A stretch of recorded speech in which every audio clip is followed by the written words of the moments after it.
The race at Zandvoort was always going to be a pressure cooker. The track is narrow, the margins are brutal, and the first lap at this circuit has a reputation for deciding the rest of the afternoon before the tires have even reached temperature. But what unfolded inside the Ferrari garage, and specifically on the radio channel between Lewis Hamilton and his race engineer Carlos Sainz, that were made in the moment, the seconds that slipped away, and the very specific language coming from the cockpit of the number 44 car. It is one thing to lose a race because you weren't fast enough. It is an entirely different thing to lose a podium because the clock kept running while no one made a decision. And that is the story sitting at the center of this weekend. The sequence starts relatively early in the race. After the chaos of the opening laps, which included a major incident for the home favorite and a red flag restart that reset the field, Hamilton found himself in a position that every racing driver hates. He was faster than the car in front of him, but that car belonged to his own teammate. Charles Leclerc was holding track position, and Hamilton was sitting right behind him, watching the gap to the leaders stretch out with every passing corner. This is the nightmare scenario for any team principal. Do you let your drivers race, risking contact and lost time? Or do you impose team orders, which creates friction and resentment? But here's the thing about racing at this level. Indecision is not a neutral choice. When a team takes too long to make a call, they are still making a choice. They are choosing to lose time. According to reports from the track, Hamilton had a significant tire advantage during this phase of the race. He wasn't guessing. He could feel the grip in his car. He could see the braking points, and he knew the pace was there. So he got on the radio. The first message was clear. He told the team he was quicker than Charles and that his tires were in better condition. That is not a suggestion. That is a driver giving the pit wall information they are supposed to use. The response from the pit wall was, according to the broadcast, an acknowledgement. But acknowledgement is not action. One lap passed, then two. The gap to the cars ahead continued to grow, and the window of opportunity began to shrink. In modern Formula One, you cannot wait for perfect information. You have to trust the driver in the seat, because he is the one feeling the limit of adhesion. He is the one managing the temperature. When he says the pace is there, the team has to move. This is where the tone shifts. After the first message was met with silence, Hamilton came back on the radio with a second message. The wording was shorter. The patience was gone. He said, "We're just losing time." That is a sentence that carries a lot of weight. He didn't say, "I am losing time," or "we might lose time." He stated it as a fact. The time was bleeding away right now in the present tense. For viewers watching the broadcast, you could hear the frustration in the audio. It wasn't rage. It was the sound of a professional athlete realizing that the people who are supposed to be supporting him are failing to execute the basics. In a sport where a pit stop is measured in 2.5 seconds, every lap spent behind a slower teammate is an eternity.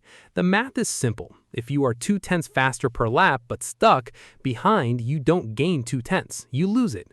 And when you multiply that by 5, 6, 7 laps, you are no longer fighting for a win, you are fighting to salvage a podium. Eventually, the switch happened. Leclerc moved aside, or the strategy call was made and Hamilton was released. But the damage was already done, and that is the key detail here. It wasn't just that he was held up, it was that the holdup created a chain reaction, because while Hamilton was stuck behind his teammate, the cars behind him were closing in. The drivers on fresher tires, the ones who had already made their pit stops, were gaining 2 seconds a lap. The race doesn't stop just because your strategy is stuck. The track keeps running and the competitors keep pushing.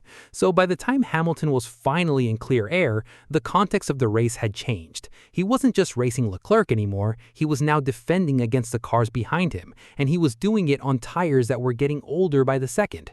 This brings us to the second phase of the radio messages.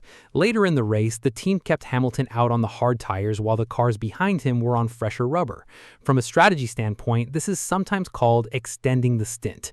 You stay out to wait for a safety car or a virtual safety car, hoping to get a cheap pit stop and gain track position, but the risk is enormous. If you stay out too long, you lose so much time on track that even a cheap pit stop won't save you. Hamilton was watching his lap times fall. The gap to the cars behind was shrinking at an alarming rate. 2 seconds a lap is not a slow bleed, it is a hemorrhage. And when a driver is in that situation and the pit wall is telling him to stay out, the question that forms in his mind is not about strategy, it's about whether the team has a plan at all. The message that came next was the one that got everyone talking. Hamilton keyed the radio and asked a question that you rarely hear in Formula One. He asked, "Are you using me as a guinea pig or what?" That is a stark phrase. It suggests that the driver feels like an experiment rather than a competitor. He followed it up with, "What's going on? How long will you have me stay out?" These are not rhetorical questions. They are direct demands for information. When a driver of Hamilton's caliber is asking for a timeline, it means he has lost faith in the current instruction. He doesn't understand the logic, and in a sport where trust between driver and engineer is the most valuable currency, that is a major problem. According to reports, this is not the first time this season that Hamilton has expressed frustration with the team's strategy calls. There's a pattern emerging here, and the pattern suggests that the relationship between the driver and the pit wall is under significant strain. Time favored Hamilton on this occasion, at least initially.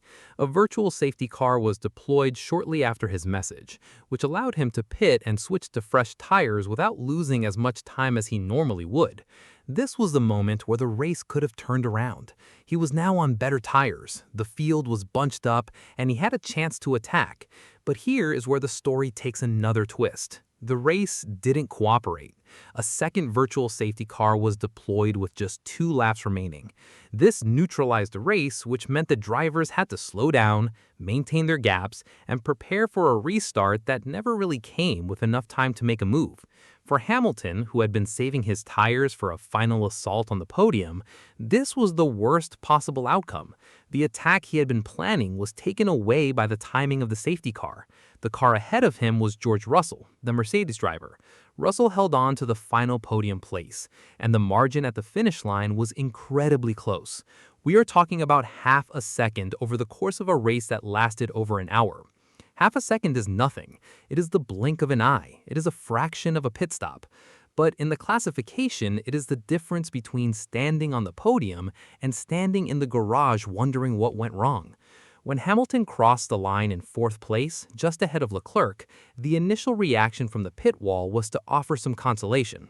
His race engineer, Carlos Santi, came on the radio and told them he was a bit unlucky with Russell. That was the trigger. Hamilton didn't accept the framing. He didn't agree with the word unlucky. His response was immediate and pointed. He said, "We weren't unlucky. We lost time earlier on and that cost us P3. That is a crucial statement because it reframes the entire race. It's not about bad luck. It's about a sequence of decisions that were made or not made earlier in the afternoon. It's about the time lost behind a teammate. It's about the time lost during the long stint on the hard tires. It's about the pit wall's hesitation. According to Hamilton, the 3rd-place trophy didn't slip away because of a random safety car. It slipped away because the team failed to execute when it mattered most. That is a heavy accusation, but it's delivered with the clarity of someone who has been through this exact situation many times before. To understand the full context, we have to look at the championship standings. This result has significant implications for the title fight. Andrea Kimi Antonelli extended his championship lead, and Lando Norris moved into 2nd place after his victory. But the really interesting part is the battle between Hamilton and Russell. They are tied on points. That is a remarkable stat. The 2 former Mercedes teammates who had their own fair share of tense moments in previous seasons are now locked in a dead heat in the standings. The tiebreaker, according to the championship rules, is the number of race wins. Russell has more wins this season, so he has leapfrogged his old teammate. That adds a layer of drama to this particular race. Hamilton didn't just lose a podium to Russell, he lost a tiebreaker advantage to him. He is now behind in the head-to-head battle because of a half-second margin. This is where the larger narrative begins to take shape. We are not just talking about one race at Zandvoort. We are talking about a season-long tension between Hamilton and his new team. The move to Ferrari was one of the biggest stories in Formula One history. It was supposed to be a fairy tale ending for one of the greatest careers the sport has ever seen.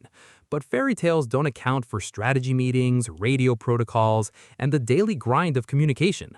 The reports from earlier in the season, specifically around the Chinese Grand Prix, suggest that the relationship has been tested before. The word fractured has been used to describe the dynamic. That is a strong word. It implies that the cracks are not just surface level. they are structural. When a driver of Hamilton's experience and success gets on the radio and questions whether he's being used as a test subject, it's a sign that the communication channels have broken down. He's not getting the answers he needs. He's not being given the information that would help him understand the strategy. Instead, he's being told to stay out, to wait, to trust the process. But trust is earned through results. If the process keeps costing him track position, then he is not going to trust it. And if he doesn't trust the process, he is going to start making his own calls. That is a dangerous place for a team to be, because the driver in the car only sees one piece of the puzzle. The pit wall sees the data from a dozen sensors, the weather radar, the competitors' tire choices, and the live timing screens. But the driver is the one who has to deliver the lap time. When those two perspectives don't align, the radio messages become a battleground. The language used by Hamilton is particularly interesting. The guinea pig comment is not the kind of phrase you hear from a driver who is just mildly annoyed. It is a specific complaint about being used for data collection rather than racing. In Formula One, there is a concept called strategy variance. Sometimes a team will keep one car out on a different tire strategy to cover the field. If it works, they look brilliant. If it fails, the driver's left hung out to dry. Hamilton seemed to be suggesting that he was the one being sacrificed for the data. Whether that's true or not is a matter of debate within the team, but the perception is what matters. If the driver believes he's being used as a pawn, his motivation drops. His focus shifts from racing the car to fighting the pit wall, and that is a losing battle for everyone involved. The other thing that stands out in the post-race exchange is the tone of the engineer. When Santi said, "a bit unlucky with Russell," he was trying to diffuse the situation. He was trying to put a positive spin on a difficult result. But Hamilton wasn't having it. He corrected the record immediately. In the world of professional sports, that is a significant moment. It is a public rejection of the team's official narrative. The driver is saying, in front of the entire world, that the team's explanation is wrong. The problem wasn't luck. The problem was execution. That level of public disagreement is rare. Most drivers will save their criticism for the debrief room, behind closed doors. Hamilton chose to make his point on the radio, knowing full well that the broadcast would pick it up. That is either a sign of extreme frustration or a calculated move to send the message. Either way, it worked. Now we have to talk about the strategic implications of the race. Zandvoort is a track that punishes mistakes. The tire degradation is high, the overtaking opportunities are limited, and the margins for error are tiny. The decision to run the hard tires for an extended period was, on paper, a gamble to gain track position later in the race. The idea was to create a tire offset that would allow Hamilton to attack in the final stages, but the virtual safety car timing ruined that plan. The first VSC allowed him to make a relatively cheap stop. The second VSC froze the field with 2 laps to go. That second neutralization was the death knell for the strategy. Without it, Hamilton would have had a real chance to attack Russell on the final lap. With it, he was forced to settle for 4th. But Hamilton's point is that the strategy shouldn't have been so vulnerable to the timing of a VSC in the first place. If he hadn't lost the time earlier in the race, he wouldn't have been in a position where he needed a last-lap miracle to get on the podium. This is the core of the argument. The lost time behind Leclerc was not just a minor inconvenience. It was the root cause of the entire problem. When you're stuck behind a slower car, you're not just losing time relative to that car. You're losing time relative to every other car on the track. Your race is being compromised by a factor of 2 or 3. And when the team hesitates to make the call, they're compounding the damage. The hesitation is the real sin here. If the team had made the call immediately, even if it was the wrong call, at least there would have been a decision. But the dithering, the waiting, the understood with no action, that is what created the frustration, and that is what led to the radio explosion that we all heard. For Hamilton, this is not just about one race. It's about the culture of the team. He came to Ferrari with a championship pedigree. He knows what a winning operation looks like. He's been a part of the most dominant teams in the history of the sport. He knows that when a driver says, "I am faster," the team is supposed to act. They are not supposed to spend 3 laps debating it. They are supposed to make the call and live with the consequences. The fact that Ferrari did not do that, according to the reports from the race, is a sign that the communication structure is not working as it should. The driver is giving the information, but the information is not being converted into action. And when that happens, the driver loses confidence. He starts to question whether he's being listened to at all. The guinea pig comment is the natural conclusion of that loss of confidence. If the team is not listening to him, then they must be using him for something else. They must be testing something. They must be running an experiment to see how the tires behave. That is a reasonable interpretation from the driver's perspective. He's out there risking his life at 200 miles an hour, and the team is telling him to stay out on old tires without explaining why. The lack of information is the problem. If the engineer had come on the radio and said, "We're staying out because we think there's a VSC coming, we need you to manage the tires," then Hamilton would have had something to work with. But if the message is just stay out, the driver is left to wonder what is going on. And that wondering turns into frustration very quickly. Let's also consider the psychological element of the race weekend. This was the first race after the summer break. The drivers had 3 weeks off to recharge, to reset, to spend time with their families. They came back to Zandvoort with fresh minds and fresh bodies. That can be a double-edged sword. On one hand, the rest is good. On the other hand, the break can make a driver more impatient. They are eager to get back to racing, but they are also less tolerant of mistakes. They've had time to think about the first half of the season, to analyze what went wrong, and to come back with a list of things they want to fix. If one of those things was the team's strategy execution, then the events of this race would have been particularly frustrating. It's the first race back, and the same old problem reappears. That is a huge story in itself. The home crowd was stunned. The championship implications are massive. But amid that chaos, the Ferrari team had a chance to capitalize. They had both cars in the fight, and the track was open for a big result. Instead, they found themselves tangled up in an internal battle between their two drivers, followed by a strategy call that left their star driver questioning the entire operation. It is a missed opportunity in the truest sense. When we talk about the championship standings, the numbers are stark. Antonelli extended his lead. Norris took 8 points out of that lead. And Hamilton and Russell are now tied on points, with Russell ahead on wins. That tiebreaker is brutal. It means that every single point, every single position matters. The fourth-place finish at Zandvoort cost Hamilton the chance to be ahead of Russell in the standings. If he had gotten that podium, he would have been the one in front. Instead, he's looking up at his former teammate. That is a bitter pill to swallow, especially for a 7-time champion. He's not used to being in these positions. He's not used to fighting for third place in the standings. He's used to fighting for championships. But this is the reality of his new team. They are not the dominant force. They are a team trying to find their way. And the growing pains are being broadcast on the radio for everyone to hear. The question that everyone is asking now is, what happens next? The team is going to have to sit down and have some difficult conversations. The relationship between Hamilton and the pit wall is under strain, and the public nature of these radio messages is not helping.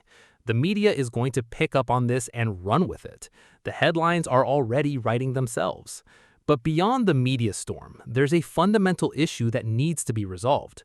How does a team like Ferrari manage the expectations of a 7-time world champion while still developing the car and the strategy? It's a delicate balance. Hamilton is not a rookie. He's not going to sit back and wait for the team to figure it out. He is going to push. And when he pushes, the team has to respond. If they don't, the friction will only get worse. There's also the question of the dynamic between Hamilton and Leclerc. The two drivers are competitive. They both want to win. They both believe they are the number one driver. The decision to keep Hamilton behind Leclerc even for a few laps would have been a source of tension between them as well. Leclerc was doing his job. He was driving his race, but he was also holding up his teammate. That is an awkward position. He's not going to just move over. He's a racing driver. But the team should have made the call earlier to avoid the situation altogether. Instead, they let it fester, and the result was a loss of time that cost the team valuable points in the Constructors' Championship as well. This is not just a personal problem for Hamilton, it's a systemic problem for the entire team. The final margin of half a second will haunt the team. In a race that lasted over an hour, half a second is almost nothing. It's a fraction of a pit stop. It's a moment of hesitation at a red light. It's the time it takes to blink. And yet, it's the difference between success and failure. For Hamilton, that half second is not about luck. It's about the time lost earlier. It's about the laps spent behind his teammate. It's about the strategic decisions that left him vulnerable. In his mind, the race was not lost in the final laps. It was lost in the middle of the race, when the team failed to act. That is a narrative he is pushing, and it's a narrative that is hard to argue against. The evidence is there in the lap times and the radio messages. As the teams pack up and leave Zandvoort, the story will follow them. The headlines will be written. The analysis will be endless. But for the people inside the Ferrari garage, there is only one thing that matters: what happens next. They have to look at the data, have the hard conversations, and find a way to move forward. The driver is unhappy. The fans are watching. The pressure is immense. This is the reality of Formula One. It's a sport of inches where the difference between victory and defeat is measured in moments. And right now, those moments are filled with tension. The guinea pig comment will not be forgotten. The correction of the engineer will be remembered. The frustrated tone will be replayed. This is the sound of a team at a crossroads, and the world is listening to every word. The clock is ticking, and the next race is just around the corner.